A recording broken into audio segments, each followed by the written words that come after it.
Uma boa tarde a todos. Gostaria de dar boas-vindas a todos os palestrantes, convidadas e oficineiras que atenderam ao nosso convite e estão conosco durante este evento. Gostaria também de agradecer às graduandas Ingrid Augusto Caneca, Mariana Sodré Castrilhon, Natiele Krub e a geóloga doutora Juliane Young, do grupo Bioenergia, a qual sou coordenadora, que contribuíram como equipe executora se empenhando para a realização deste evento.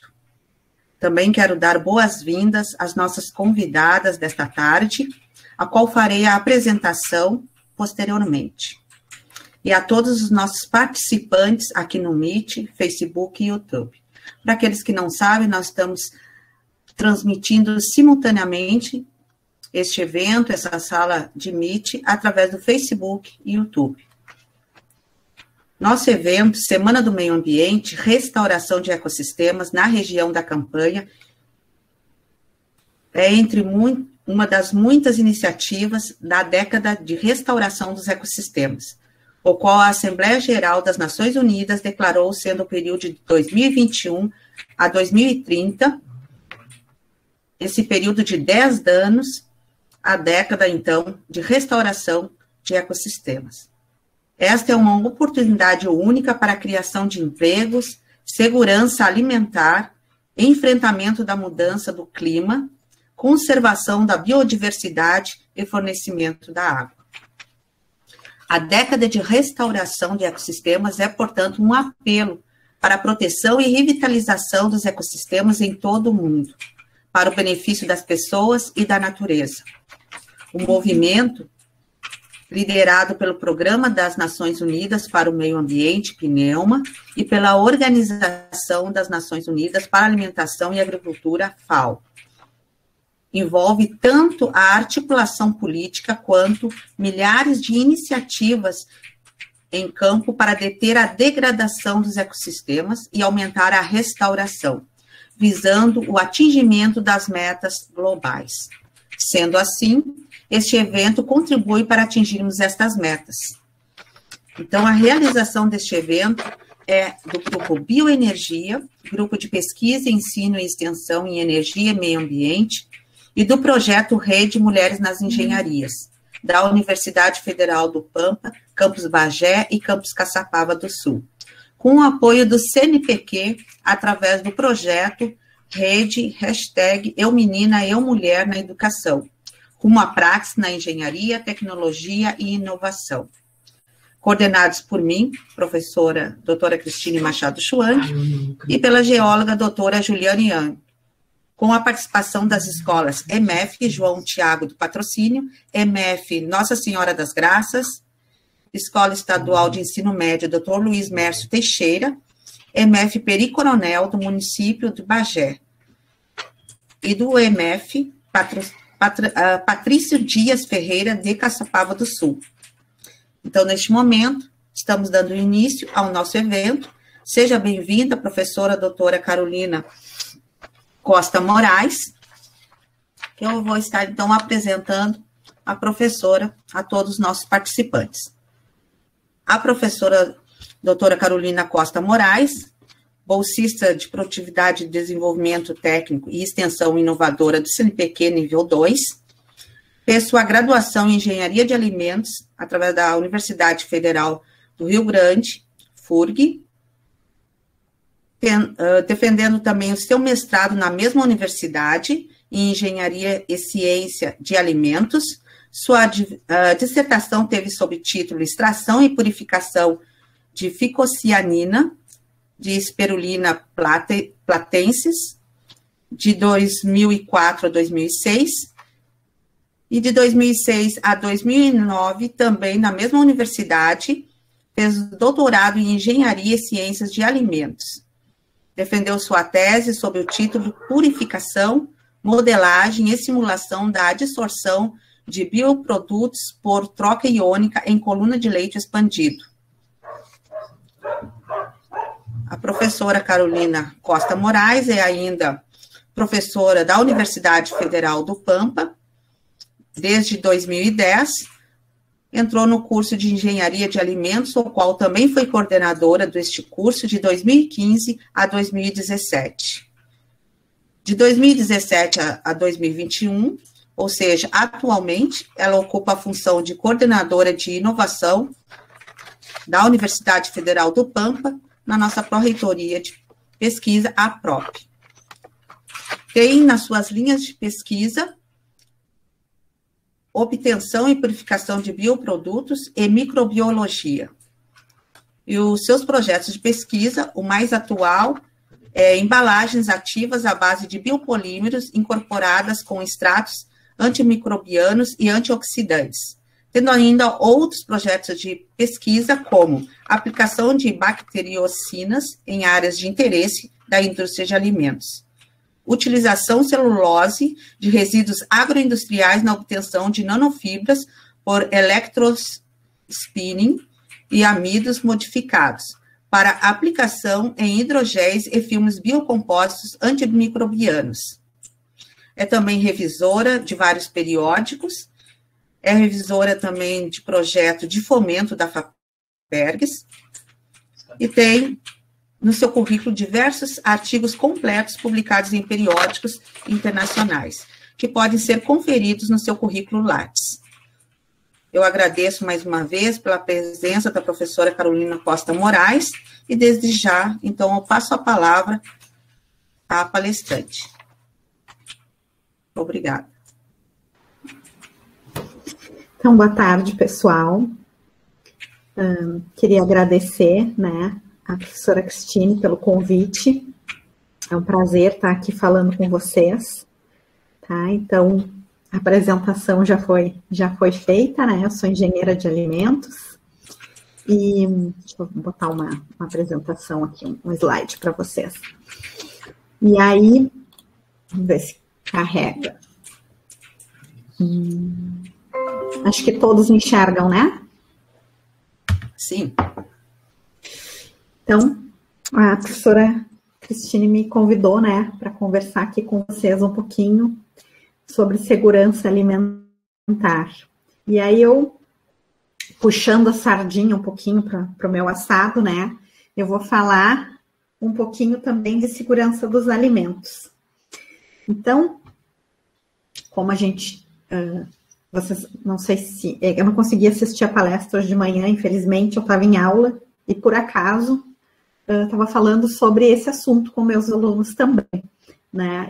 Eu tenho uma componente curricular, eu dou aula para engenharia de alimentos, e eu tenho uma componente curricular sobre minha responsabilidade que se chama higiene e legislação.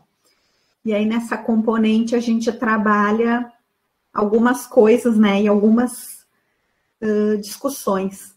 Né? Então, no início de semestre, a gente sempre começa assim, com uma proposição de discussão um pouco sobre a nossa profissão. Então, hoje de manhã eu conversava com eles também nesse respeito. Então, não pude assistir a outra fala da professora, que conversou com você sobre segurança alimentar. Mas o conceito que a gente tem, né, de segurança alimentar, ela diz respeito a produzir alimentos em quantidade suficiente, né, para que se satisfaça as necessidades diárias de uma população, para que a população seja ativa e saudável. Então, é um conceito amplo que tem a ver com fome, com desnutrição, com também obesidade, né, tem a ver com uma questão bem ampla, né, isso é a segurança alimentar. Então, eu peguei um recorte de uma reportagem que eu estava lendo, que diz que a essência das atividades da FAO, que a professora Cristine, inclusive, falou, né, no início da fala dela, é alcançar a segurança alimentar para todos. Então, garantindo que as pessoas tenham acesso a alimentos de boa qualidade para que possam levar uma vida saudável. Então, se vocês acessarem o site da FAO, vocês vão ver que ali tem diversas ações voltadas para isso, né? Pensando em segurança alimentar. Então, tem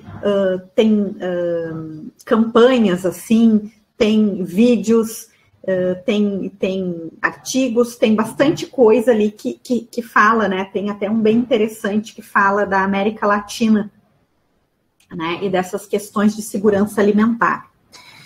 Então, eu li, né, um bocado de coisa ali e tem um dado, né, que eu já uso ele há um tempinho na minha aula e que eu resolvi trazer aqui para a nossa conversa, que diz, né, que a FAO estima que a produção de alimentos deve ser ampliada em até 70% até o ano de 2050, pensando no nosso crescimento populacional. E que prevê ainda, né, que a produção de cereais deve chegar a 3 bilhões de toneladas ano, sendo que hoje é 2,5 bilhões de toneladas ano. E aí também traz um dado, né, que a oferta de carne deverá atingir 470 milhões de toneladas em 2050.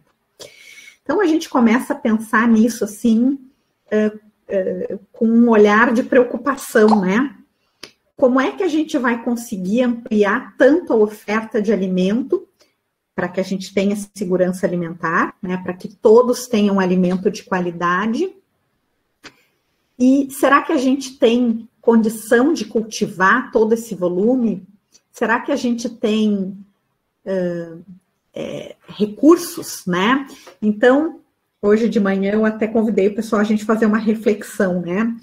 Sabendo que os rebanhos bovinos são, né, um agente muito importante como causador de efeito estufa, como a gente vai conseguir ampliar tanto o rebanho? O que isso vai nos trazer de consequência? Para a gente aumentar a nossa produção de alimentos, a gente precisa, né, fazer as lavouras. E a gente sabe que 70% da água que a gente usa é para agricultura. Então, quanto mais a gente ia ter que usar de água para aumentar tudo isso, né? Então, são reflexões, né, que eu convidei os meus alunos de manhã a fazerem, e hoje eu convido vocês a gente fazer. Que rumo a gente vai tomar, né? Como é que a sociedade vai conseguir se organizar para criar toda essa quantidade de alimentos? Então, a gente ficou conversando ali e algumas coisas surgiram, né? Então, a gente sabe, né, que vêm sendo pensadas, e como eu disse para vocês, às vezes eu vou puxar a brasa para o meu assado um pouquinho, né? Como eu sou engenheira de alimentos, a gente vai pensando, né, dentro da nossa profissão. Então, a gente sabe que tem várias pesquisas em andamento e vários produtos já feitos que parecem carne, mas não são carne. Então, a gente conseguiria, né, ajustar alguma coisa. Não sei se isso vai ser significativo, mas são possibilidades, né, para quem gosta de acompanhar. Aí a gente tem essas, acho que é Incredible Burger, e tem um outro que eu não lembro o nome, que também são hambúrgueres, né, que não são feitos de proteína animal. Aí a gente tem outras possibilidades, né? Quem nunca ouviu falar, né, de uma coisa que eu acredito que já ouviu falar, mas nunca comeu, que é a ração humana. Será que o nosso futuro, por uma questão de escassez e de qualidade nutricional, seria comer a ração humana? Ou será que a gente vai ter que migrar para uma tendência que a gente não tem, né, aqui no Brasil, mas que outros países já têm isso de uma forma bastante razoável na sua dieta alimentar, que é o consumo de insetos. Será que a gente consegue inserir isso na nossa dieta alimentar? Então, são reflexões, né, que eu gosto de fazer. Então, qual é a função de um alimento? Né? O que a gente pensa? Como é que vocês pensam num alimento? Né? Por que eu como? Por que eu me alimento? Então, eu me alimento por diversas razões. né? E uma delas diz respeito à questão nutricional.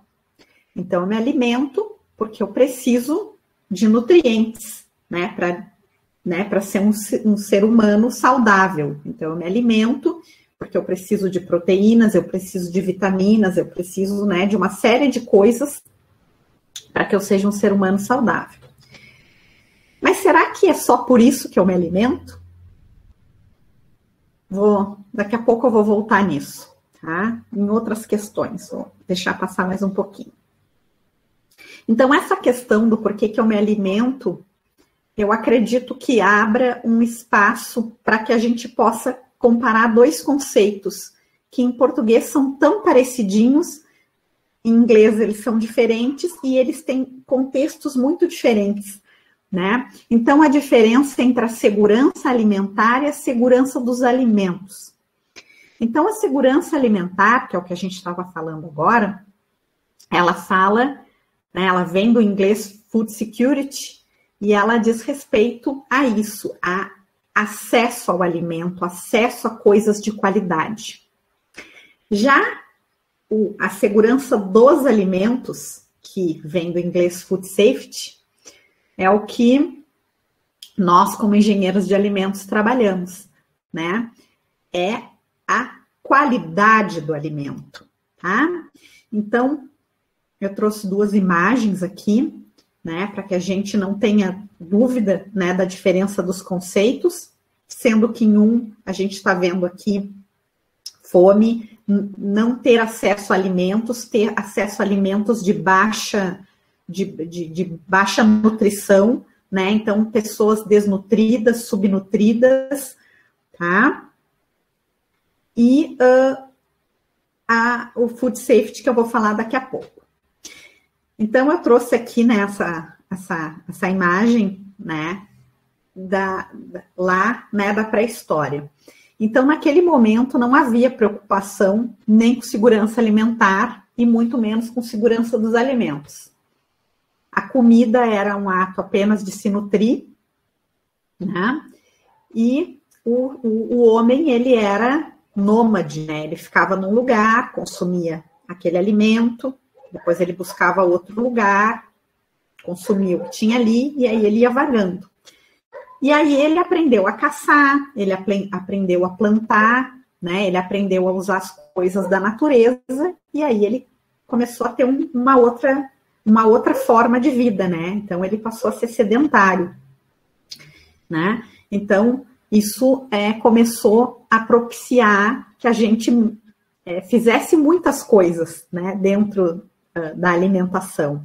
A gente começou a ter culturas, ter lavouras, ter rodízios de lavouras, né?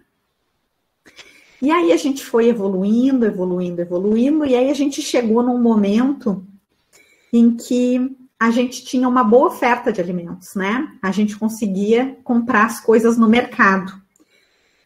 A gente não precisa mais plantar e colher. A gente tem acesso no supermercado. Então, tem um grupo que planta e colhe e vende. E aí a gente vai lá no mercado e compra. Então, esse foi um momento em que as coisas, né, em que talvez esses conceitos tenham começado a ser pensados, né? Então, nesse momento, começou a haver diferenças, né? Por quê? Porque não tem acesso a isso, não tem acesso a alimentos e não tem recurso financeiro para adquirir e não tem terra para plantar, enquanto que outras têm, né? Outras têm fartura. Então, começou a haver uma preocupação, né? Como que a gente vai organizar isso, né? E aí, hoje, eu ainda conversei com o pessoal sobre como é que eram, né, os almoços, né? Como que a gente mudou os nossos hábitos ao longo dos anos. Então, quando eu era criança e eu ia almoçar lá na casa da minha avó, era sempre um banquete, né? A gente tinha bastante oferta de alimento, não era alimento, assim, banquete a gente pensa numa coisa nobre, né, real, não, eram alimentos simples, né? era arroz, feijão, macarrão, mas era aquela comidinha de verdade, né? Então a gente ia lá na casa da avó, enquanto que em casa era comida de uma panela só, como eu brinco, lá na avó não, né? Na avó, aquele monte de oferta de alimento. Então, acho que alguns aqui devem estar se imaginando, né, um tempo atrás nas casas de vó, ou quem ainda faz isso, né?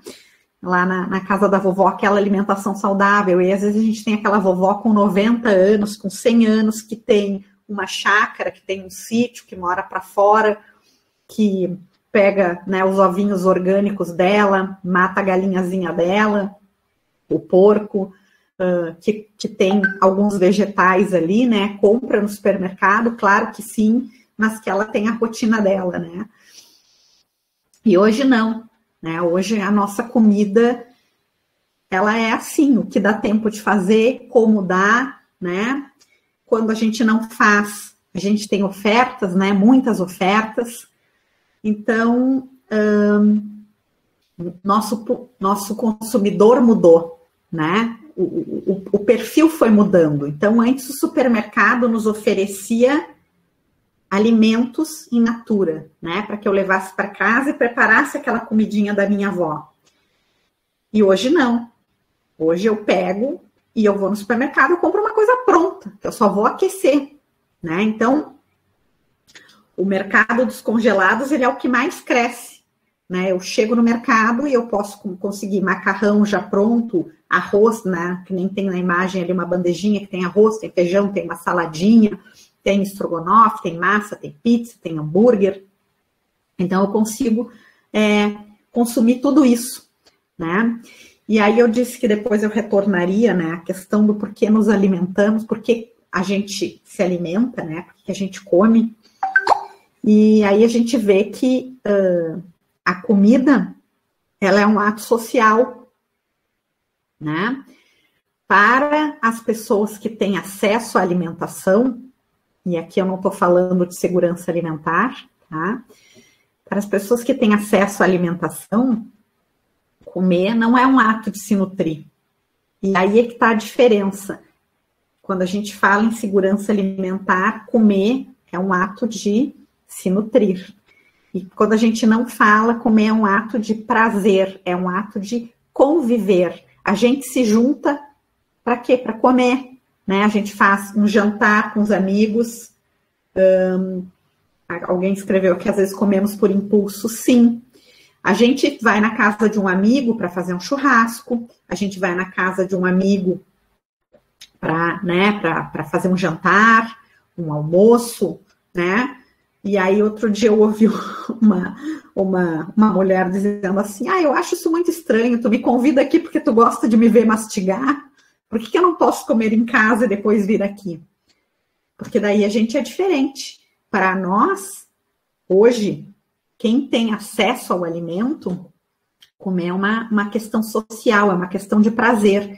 Então, quando eu vou comer, dificilmente eu vou consultar a tabela nutricional daquilo ali. Eu vou comer porque aquilo ali é bom, né? Eu não acredito que...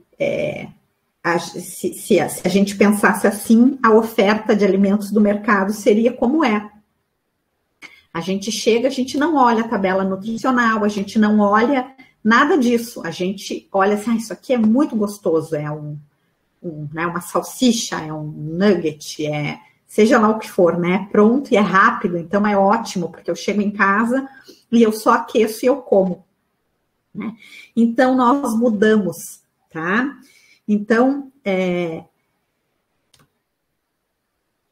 aqui eu botei em cachorro, mas é para fazer analogia a nós, né? Antes nós éramos assim, né? Buscávamos o nosso alimento, procurávamos, caçávamos, cozinhávamos. Hoje não, né? Hoje, quem tem cachorrinho em casa, aqui falando dos cachorrinhos, quando eu era criança, os nossos cachorrinhos, eles comiam... sei lá, o resto da ossinhos que a gente dava, né? Hoje não, a gente nem pensa em dar um ossinho pro cachorrinho, não dá o restinho da comida, porque faz mal pro cachorrinho. Mas faz mal para o cachorrinho, mas para nós não faz mal, né? Porque a gente come, né?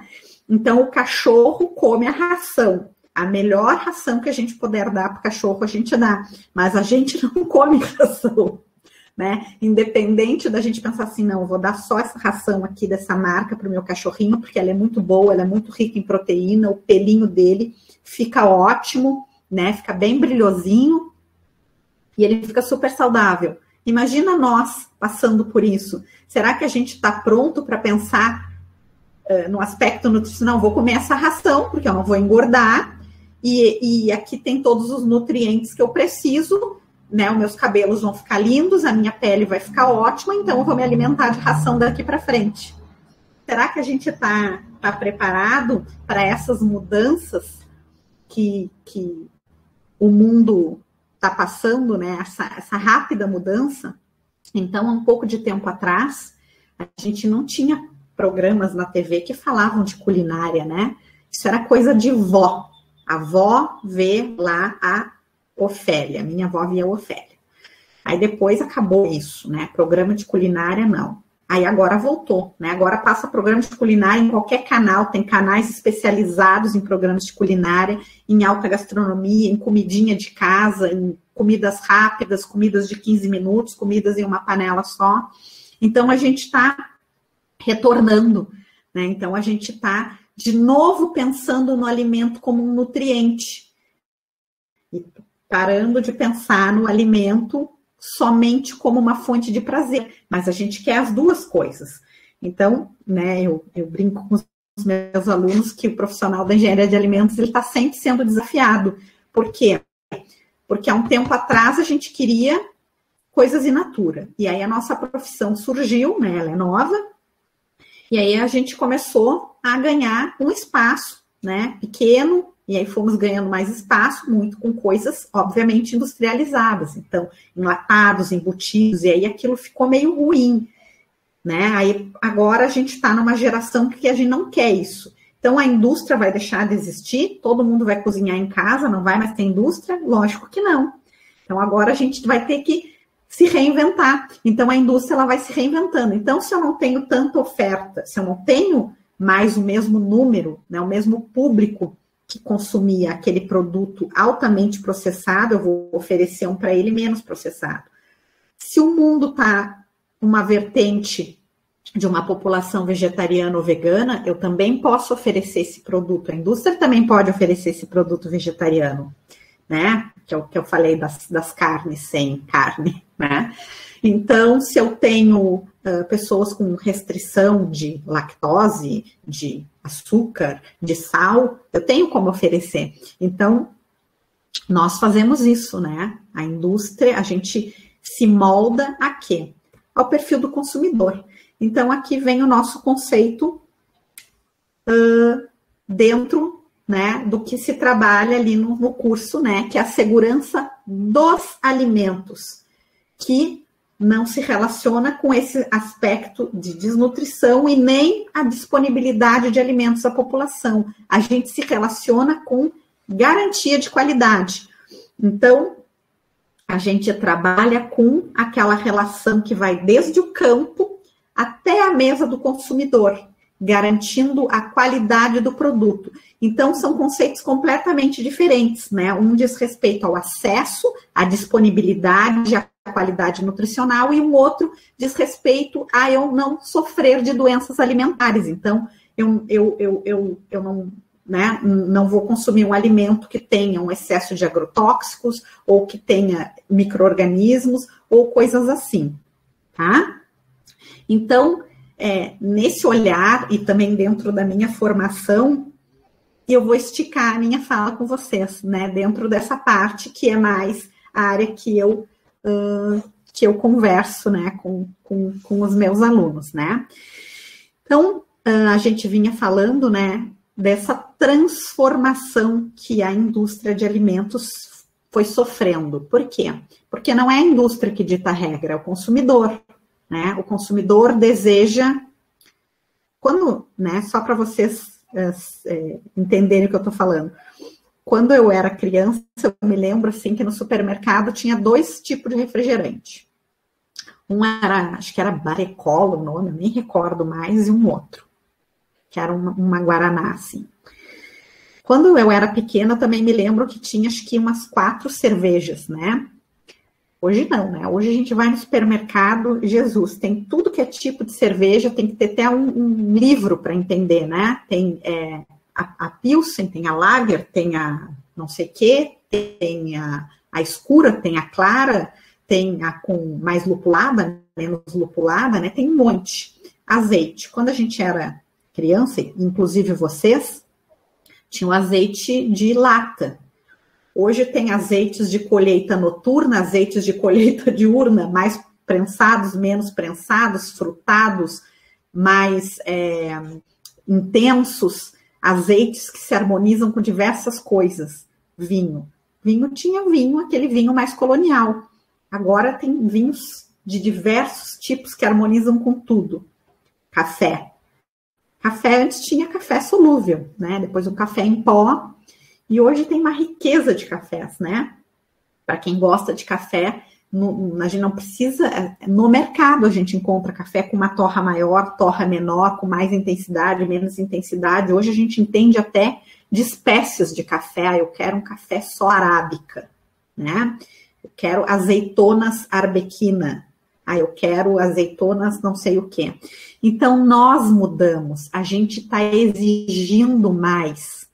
E a indústria vai se moldando ao que a gente conhece e ao que a gente pode exigir, né? O que a gente exige e eles vão nos fornecendo, né? Então, a gente está conhecendo muito mais. E isso é muito bom, porque tudo melhora. A partir do momento que a gente conhece sobre um produto, a indústria se obriga a nos oferecer aquilo, e aí outra indústria oferece outra, então começa a ter uma disputa, e aí a gente tem produtos de maior qualidade, né?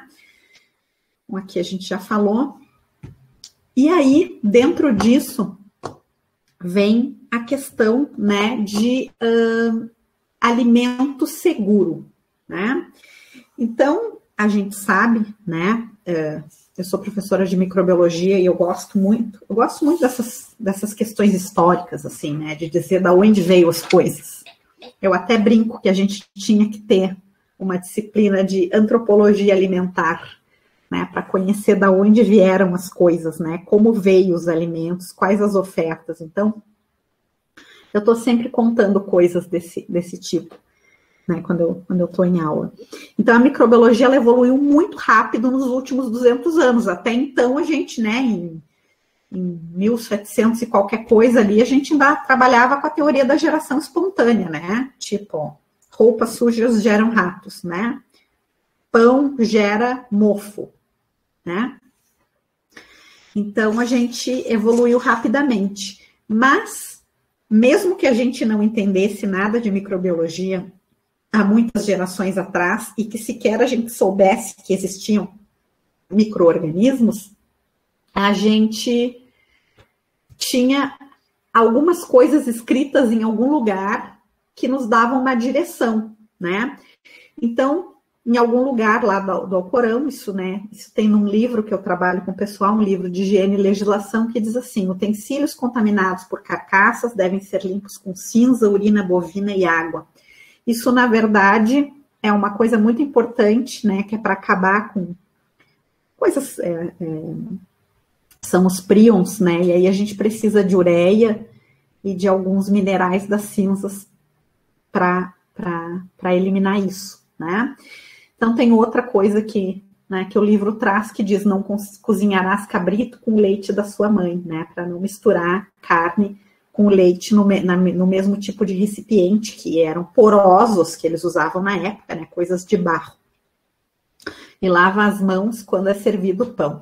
Então, mesmo que não se soubesse nada de microbiologia, que não se soubesse sobre segurança dos alimentos, algumas coisas já eram usadas. E aí a gente foi melhorando, né? Então, quando a gente vai num lugar comer um churrasco, a gente não pensa no boi. A gente não pensa assim: estou comendo este pedaço aqui do boi. A gente olha o churrasco. Talvez se a gente pensasse no boi, a gente nem conseguiria comer o churrasco, né? Então, a gente não tem mais isso, né? Então, eu estava comentando outro dia, o meu filho tem 4 anos, ele me perguntou como é que era a árvore que dava o leite, né? Então, a nossa geração, ela não está mais acostumada a saber de onde vieram as coisas. As coisas aparecem nos nossos armários e nas nossas geladeiras, estão na prateleira do supermercado e a gente não sabe de onde veio, né? Então, né, como eu disse para vocês, né, que eu ia dar o rumo da nossa conversa, falando em segurança, existem algumas coisas que são perigos à cadeia produtiva dos alimentos, né? Então, isso tem a ver com a segurança dos alimentos. Então, para isso, a gente trabalha, né, quando está dentro de uma indústria, gestão de qualidade. Então, todas as indústrias têm lá uma questão de gestão de qualidade daquele alimento. Tá? Então, vou contar umas histórias aqui para vocês. Então, há um tempo atrás, quando a gente não tinha normatização, o pão não era vendido por quilo, ele era vendido por unidade. Então, a gente ia numa padaria X, aí tinha um pãozinho como o pretinho. E a gente ia na padaria Y, o pãozinho era que nem esse marronzinho. Então, hoje isso já mudou, né? A gente vende o pão por quilo, tá? Então, são normatizações que a gente vai criando que também tem a ver com segurança dos alimentos, porque é padrão de identidade e qualidade, tá? Então, aqui tem, né, eu tenho mais agrotóxico que você e, né, um cavalo sendo pintado de vaquinha, né? Então, isso aqui hoje é regulamentado. Então, a gente não consegue mais oferecer, pelo menos não de maneira legal e lícita, alimentos que não estão dentro do padrão, e a gente chama padrão de identidade e qualidade, não estão dentro daquele padrão que está regulamentado por lei, né? Então, dentro disso, a gente tem 3 tipos de perigos, que são os que a gente melhor trabalha na indústria. O perigo físico, o perigo químico e o perigo biológico, tá? Então, o perigo físico, tá? Ele diz respeito a qualquer material estranho que a gente encontra em alimentos. E esses são os campeões de reclamação do Serviço de Atendimento ao Consumidor, o SAC. Então, quem nunca encontrou uma coisa estranha no seu alimento? Abri o meu saco de biscoito e achei lá outro dia eu vi, né? O cara achou uma chave de fendas inteira dentro do pacote de biscoito. Quem nunca encontrou um vidro, um pedaço de metal, um pedaço de osso em alguma coisa que comeu? Então, eu trouxe aqui para vocês um caso, né? O que diz primeiro a resolução, né? Que fala sobre, né? Desde 2003 a gente tem uma regulamentação. Então, a presença...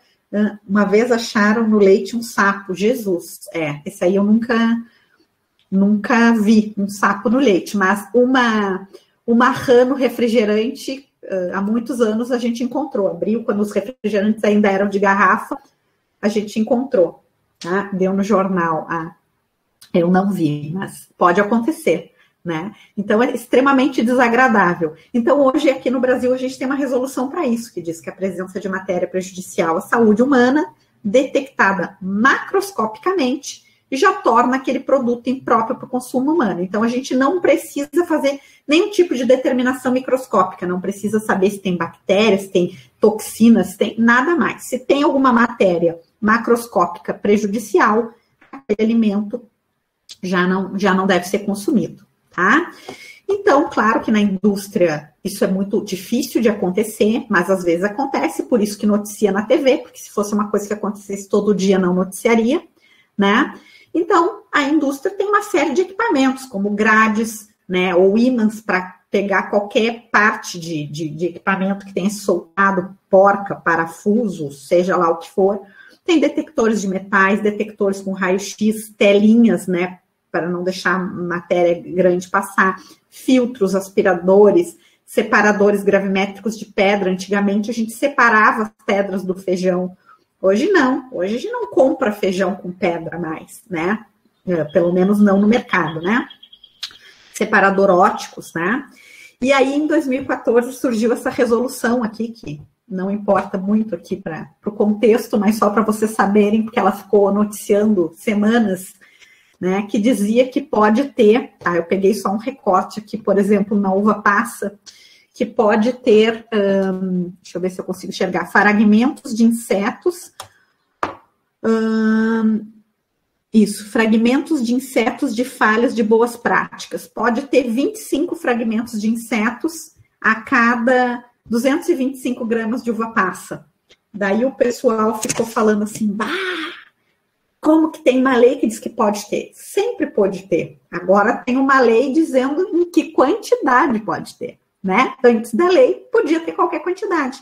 Então, essa resolução, ela é bem interessante, que a gente começa a olhar.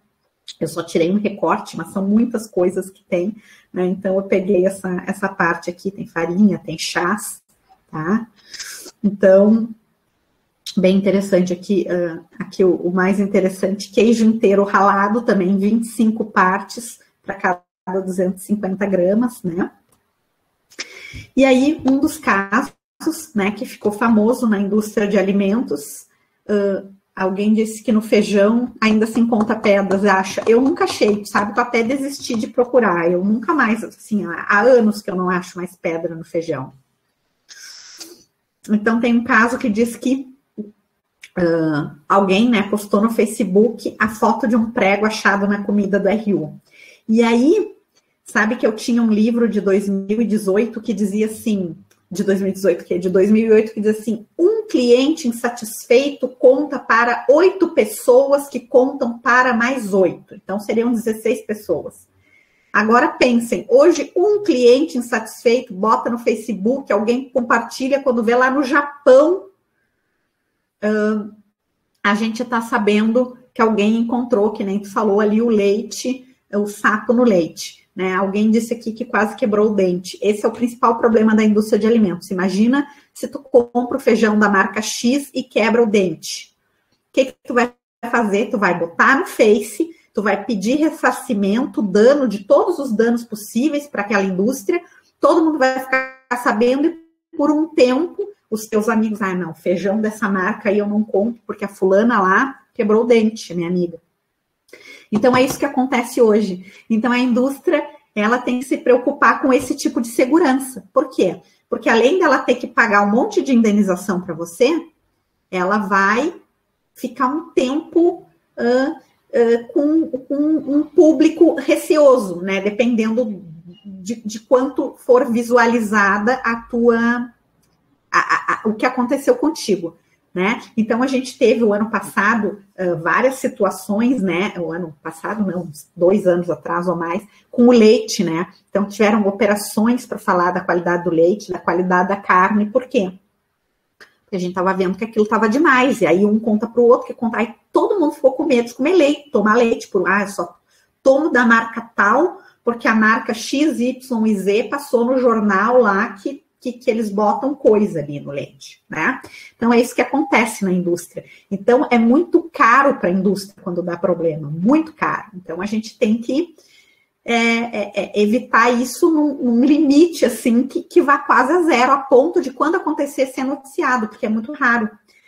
Então, dentro desses perigos, a gente também tem o perigo químico. Então, o perigo químico, ele pode acontecer de forma natural, é alguma toxina que não era para estar ali, mas foi, né? Tem um peixe lá que tem todo um jeito de preparar, porque se não prepara daquele jeito lá, fica tóxico, né? E tem aqueles compostos tóxicos que são colocados de propósito, mas que podem causar problema. Então, por exemplo, quando a gente coloca um corante, um conservante, uma boa parte da população, o caso da cerveja, muito bem lembrado, Cristine, o caso da cerveja, né? Que deu uma super repercussão, né? Porque foi extremamente, e não conseguiram provar se aquilo foi um acidente ou se foi uma ação, a princípio, né? Não terminei de ver assim, o decorrer, mas a princípio não sabiam se tinha sido feito de propósito, né? E tem aqueles ingredientes que a gente coloca, mas que eles podem causar um grande dano a uma pessoa que é alérgica, né? Então, tem várias pessoas que têm alergia a componentes específicos. Então, hoje em dia, a gente já tem uma lei de rotulagem nutricional obrigatória que nos obriga a informar, né, essa lei é nova, sobre os principais compostos alergênicos. Então, assim, atenção alérgicos, contém leite, pode conter leite, contém soja. Então, os 8 grupos de alimentos que mais causam alergia são obrigados a estar no rótulo. Por quê? Porque se eu tenho intolerância à lactose e eu não tenho certeza do que é lactose, eu não sei, então tem que estar no rótulo. Por quê? Porque aí vai dizer assim, não diz lactose em nenhum rótulo, mas diz assim, soro de leite, manteiga. Se eu não sou da área, eu não sei que isso tem lactose, porque não está escrito lactose, né? Então, a gente tem uma legislação para isso, né? E um outro perigo químico são aqueles que acontecem acidentalmente, né? Como a adição de metais pesados, detergentes, pesticidas, né? Que estão em dose alta. Então, um caso que ficou bem famoso, tá? Além do da cerveja também, foi uma vez, né? Um do Todinho, né? Que foi, a linha foi enxaguada, né? O enxágue de linhas de leite, ela é super rigoroso, né? Porque o leite é uma coisa altamente nutritiva, então a gente passa um detergente ácido, depois um detergente alcalino, para remover qualquer sujidade, né? Tudo por tubulação, então não tem como a gente lavar.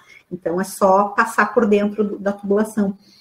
E aí teve esse caso aí, né? Que a linha não sofreu um enxágue completo, então as primeiras embalagens daquele dia saíram com um pouco de detergente. Aqui tem um outro caso, né, daquele suco Hades, também, que foi contaminado com produto de limpeza, tá? Olha, o meu filho era pequeno e nunca mais compramos dessa marca. Então, olha o que acontece com o consumidor. Vejam, né, o problema disso para a indústria. Porque aquilo foi uma fatalidade que aconteceu, claro que não deveria ter acontecido, mas a gente fica com isso, e isso era um problema muito grande para a indústria, tá? E a gente tem, né, por último, mas não menos importante, né, minha área aqui, que são os perigos biológicos, né, que dizem respeito àquelas doenças que um alimento contaminado pode trazer, né, então podem ser doenças de bactérias, podem ser fungos ou podem ser toxinas também, tá? Então, esse aí talvez seja o caso, aquele que todo mundo tem alguma história para contar. Eu comi tal coisa e passei mal, tá?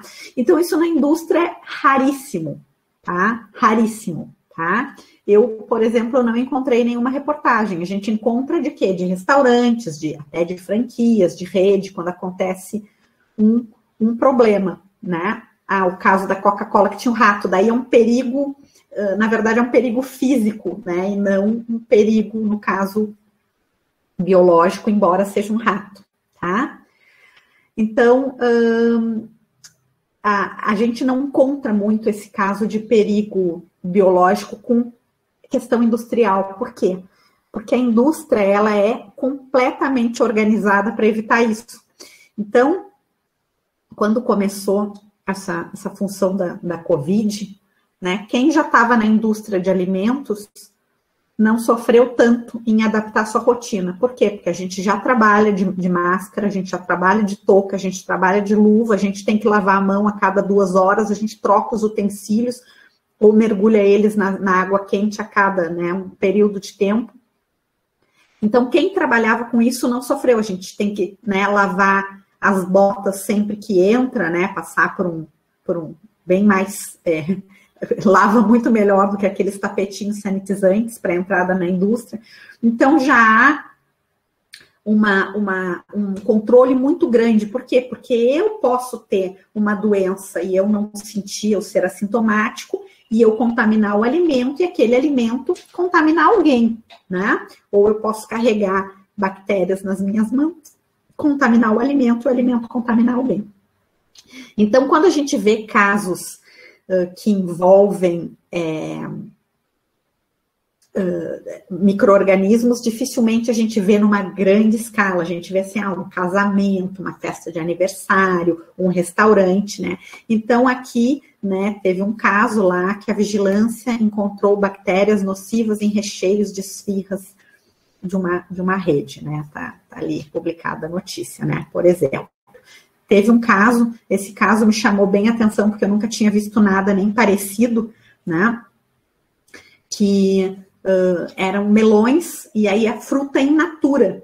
Mas por alguma razão, a casca do melão, né? Sabe aquele melão, tipo melão, a gente tem aqui, não sei que nome ele tem, eu chamo de melão carvalho, mas ele tem um outro nome aqui em Bagé. Acho que é ceci, sei lá, melão que tem a casca, parece que tem uma redezinha na volta. Então, esse melão, ele pode guardar coisas ali, né? E aí, por alguma razão, que eu não sei qual foi, contaminou uma fazenda. E aí, imagina, quando tem problema numa marca, a gente recolhe o produto. Então, eu sei que eu vou recolher o produto lá da marca X, né, que teve problema, eu sei até o lote que eu vou recolher, mas quando acontece isso é melão, né, se não tem a etiqueta ali, se a fazenda não bota, como eu vou saber? Daí o que aconteceu? Eles recolheram quase que o melão de toda a metade dos Estados Unidos para onde poderia ter ido daquela fazenda, então foi um caso bem interessante, tá, que aconteceu, tá? Então, algumas questões, né, que a gente conversou aqui, né, sobre que problema isso teria, que prejuízo isso poderia trazer, né, que providência a gente pode tomar quando acontece um problema desses e como garantir essa segurança dos alimentos, né, como a indústria pode não deixar isso acontecer. Então, para que isso seja normatizado e regulamentado, e para que a gente saiba que a gente come um alimento seguro, existem órgãos, né? Então, existe um órgão, né, que chama Códex Alimentários, que é o Código dos Alimentos, que foi escrito, né, esse código pela FAO e pela OMS, né, pela Organização Mundial de Saúde, que tem por função fazer as normas dos alimentos, tá? Normalização de alimentos. Então, nesse código de alimentos, tem norma para tudo que vocês possam imaginar, tá? É um livro que é disponível na internet e que tem norma para tudo. Então, o objetivo é segurança dos alimentos, proteger a saúde do consumidor e assegurar práticas equitativas no comércio internacional de alimentos. Então, eu ter certeza que eu vou comer um produto, se eu for em algum país e eu comprar um produto industrializado, que ele vai ter a mesma segurança, né, no meu país e em outros, né? Então, e para importações também, né? Então, esse código, ele serve para que a gente tenha um padrão internacional, né?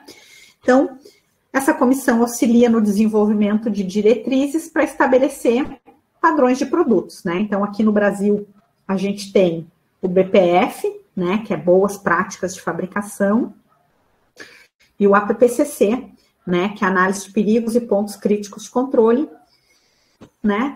No Brasil tem esse nome, em inglês é GMF, Good Manufacture Practices, acho que é, e o APPCC, eu nem lembro a sigla, é HA, uma coisa, tá? Então, estabelece diretrizes e regulamentos para serem praticados e inspecionados, tá? Além dessa cartilha, né, desse código, existem órgãos no Brasil que são responsáveis por fazer esta segurança dos alimentos, né, fiscalizar se a gente está fornecendo um alimento seguro, que é a Anvisa, o Ministério da Agricultura, Pecuária e Abastecimento e o SUS, né? Então, hoje, se a gente tem um estabelecimento que produz alimentos, a gente tem leis, né, e resoluções que são destes órgãos que podem, né, fiscalizar dentro daquilo que está escrito, tá? Então, existem programas, né, que a indústria faz para que evite que aconteça qualquer tipo de problema, que a gente chama de programa de pré-requisito. Então, é tipo uma organização da indústria para cada tipo de produto. Se eu produzo pizza é de um jeito, se eu produzo nugget é de outro, se eu produzo, sei lá, hambúrguer, se eu produzo frango, tá? Então, para cada tipo de produto, um programa de pré-requisito para que a gente pense no que pode dar errado. E aí a gente já elimine essa fonte de erro antes, né? Então, se origina, né, de boas práticas associada àquele setor relevante da cadeia, tá? Então, eles trazem medidas preventivas contra a contaminação. Um dos principais programas é o APPCC, né, que funciona como um sistema preventivo. Então, a indústria que tem, né, vai dizer assim, se o frango estiver doente, o que eu faço? Se eu identificar que o frango está machucado, o que eu faço? Se eu estou fazendo a pizza e eu achar um caroço na azeitona, o que eu faço? Se eu identificar que o forno desligou no meio da fritura, o que eu faço? Se eu identificar que o negócio que mostra a temperatura ali, o visor, parou de funcionar, o que eu faço? Então, é um livrão, né, que cada faz o seu para cada produto para prevenir, né? Vai me dizer, desde que o alimento começou a ser produzido até ele ser entregue lá no caminhão, o que eu faço se der problema? Então, ele é a aplicação metódica e sistemática da ciência e tecnologia no planejamento, né? No controle e na documentação para produzir alimento seguro, tá? Então, além disso, como eu falei para vocês, existem bastante resoluções, portarias, né, que falam de como deve ser, por exemplo, estabelecimento, todo estabelecimento que produz alimentos tem que ter azulejo de cor clara, rejunte claro, até 2 metros de altura, tem que ter ventilação, tem que ter iluminação, tem que ter ralo, né? Então, tem toda várias portarias, né, são as 2 primeiras, que falam sobre como tem que ser o lugar, tem que ter pavimento, não tem que ter piso antiderrapante, tem que ter tela contra inseto na janela, para que se garanta segurança dos alimentos, tá?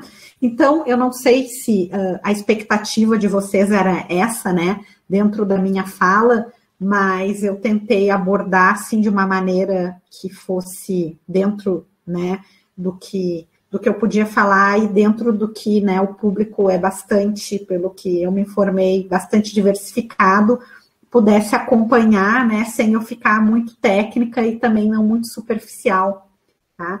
Então, eu espero ter ajudado, né, com alguma coisa que eu tenha falado e agradeço muito pelo convite, tá bem? Muito obrigada.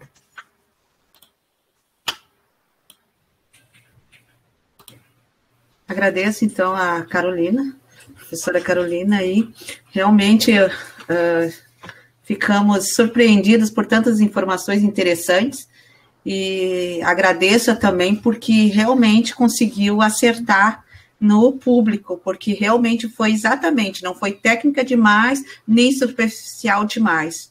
Então, foi bem na medida, onde o nosso público todo de participantes conseguiu contribuir com os comentários e conseguiu interagir conosco. Isso realmente a gente observa que a palestra veio bem na medida correta. Então, eu peço à Andréia, para se houver alguma pergunta, algum comentário no chat aqui do Meet. Boa tarde, professora Carolina. Boa tarde. Temos alguns comentários aqui no chat. Alguns eu consegui acompanhar, outros não. Então, vou pedir até desculpa, porque eu falei de alguns, mas não foram todos. Bastante elogios também, professora. Tem um comentário aqui da Cristiane Paloski. Em Ibirubá, acho que em 2012, ocorreu do transporte do leite, colocavam soda cáustica nos tanques dos caminhões que levavam leite. Isso foi, teve uma época, né, uns anos atrás, que tiveram diversas empresas pequenas e empresas grandes com essas questões de adulteração de leite. Eu me lembro que o meu gurizinho era pequeno e eu pensava assim, eu nunca vou dar leite de caixinha para ele, vou seguir dando fórmula, tipo, até ele ter 15 anos, eu pensava assim, né, eu não vou ter coragem de dar leite, porque, né, a gente fica nessa insegurança. E eu ia dizer, hoje de manhã, eu conversei sobre isso com os alunos, a minha aula começou às 8h30 e a gente terminou às 10 e eu avancei 5 slides, né, aqui eu consegui ir até o fim, porque a gente fica assim com receio de daqui a pouco tá puxando muito, né, a gente sabe que o público aqui não são os engenheiros de alimentos, né, e a gente ficou trocando experiência, assim, e fatos que acontecem muito também na indústria, que a gente às vezes se choca por estar vivendo esse momento agora e ainda ter coisas assim, tipo alguém botar soda cáustica no leite, né? Então, são reflexões da gente como consumidor também, né?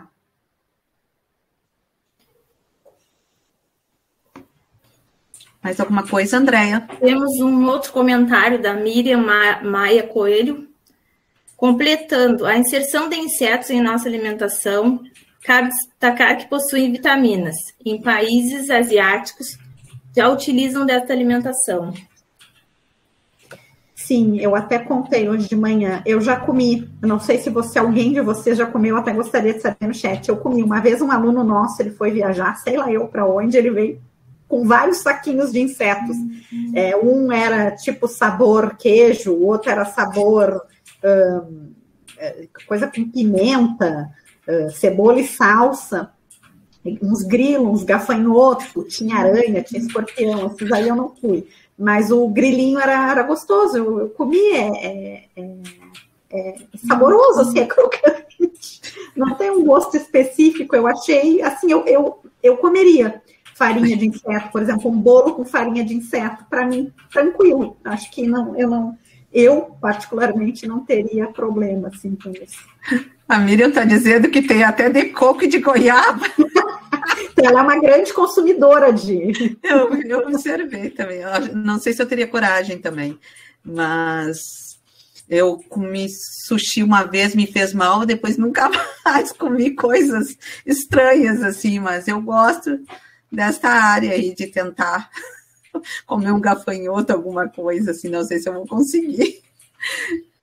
Tem bastante projeto dentro da engenharia de alimentos que usa farinha de insetos, então, tipo assim, farinha de barata, mas é umas baratinhas bonitas, tá? Não é aquelas baratas horrorosas, assim, que a gente vê andando, é umas baratas limpinhas, elas não andam em esgoto, elas são cultivadas em cativeiro. E aí o pessoal cultiva as baratas e quando elas atingem um peso lá, torra as baratas e faz farinha. E aí põe no alimento para, tipo, bolacha de farinha de inseto, eu já comi, não, assim, tem gosto de bolacha, se não te contam, não sabe. São alternativas que estão sendo criadas. E bastante, a Unipampa, ela tem um olhar que eu acho bem interessante, assim, pelo menos aqui no campus, que é o que eu conheço mais, de usar subproduto. Então, a gente tem um monte, isso tem a ver com segurança dos alimentos e também com segurança alimentar, né? Que é aproveitar um subproduto para fazer um produto. Então, tem o pessoal que usa o bagaço da uva, que usa bagaço de azeitona, que usa casca de semente de butiá, que usa folha de oliveira, que usa um monte de coisas que não tem valor industrial para produzir alimentos, né? Então, eu acho excelente, né, essas iniciativas desses projetos que usam não a polpa da fruta, mas alguma parte que seria descartada ou utilizada para ração animal, para que se produza produto alimentício, né? Eu já comi essa farinha de bagaço de azeitona e de uva em biscoito e bolo, e é normal, não tem gosto de nada além do bolo, assim, do sabor, então é bem interessante. E isso tem que fazer uma análise antes de fazer essas misturas daí? Muitas. Toda uma análise para... Toda uma análise, tanto físico-química, para saber quanto que tem de proteína, quanto que tem de gordura, como, né, principalmente a microbiológica, né, para ver o quanto que isso impacta, né, na microbiologia do produto, e ele, independente da farinha que tu usa, ele tem que estar dentro daquilo que eu disse, que é o padrão de identidade e qualidade do produto. O bolo tem uma norma para o bolo, se é farinha de centeio, se é de barata, ou se é de uva, o bolo tem um padrão a ser seguido, e aí tem que estar ali dentro. André, mais alguma coisa no chat?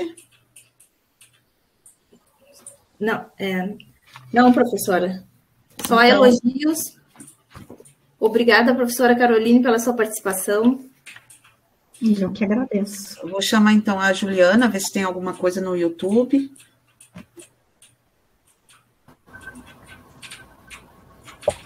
Boa tarde, parabéns, professora Carolina, ótima palestra.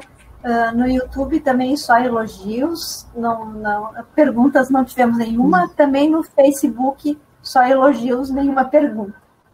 Ah, que legal. Mas, de qualquer maneira, eu fico à disposição, não só hoje, viu? Eu deixei meu e-mail ali, quando alguém quiser, alguma coisa que eu possa, né, estar auxiliando. Então, tá, nós agradecemos aí a participação da professora Carolina Costa Moraes, né, e realmente foi bem instrutiva essa palestra aqui, né, várias coisas que a gente vai lembrando que aconteceram, e não tem, como a professora falou, não tem pessoas que já não encontraram algum objeto, alguma coisa em algum tipo de alimento, né, ou alimentos que aconteceu algum tipo de situação, né, eu mesmo já tive aí essa situação do todinho, realmente aconteceu conosco, meu filho parou de tomar, nunca mais compramos nada, e do Ades eu já estava em Bagé, e eu tinha comprado, justamente, era só o que nós utilizávamos como leite, e eu tinha comprado umas 10, logo que o Big abriu aqui em Bagé, eu tinha comprado 10 daqueles de Ades, e eu vi aquela notícia, eu peguei todos aqueles 10 e fui lá trocar no Big, e nunca mais consumi, até hoje nós não consumimos mais. Então é interessante, e até porque a gente é leigo num assunto, de certa forma, porque não é a nossa área, e muitos são mais leigos ainda, porque não trabalham na área mais técnica, trabalham em outras áreas, e a gente prefere não consumir mais. Daí atrás, né? A chance de acontecer de novo é quase zero, né? Porque daí a indústria, se já tinha uma cautela, ela vai quintuplicar a cautela dela, né? Tipo, mais deixar acontecer, né? É verdade. Então, tá, muito obrigada. Agora eu quero colocar a todos que é nossos certificados, o link fica no final, então, é por turno, no final, então, do dia. E vamos à próxima, então, atividade, que seria a nossa oficina. Muito obrigada, então, Caroline. Até a próxima, então. Obrigada, eu. Um bom final da semana para vocês, tá bom? Obrigada, igualmente. Até logo. Até.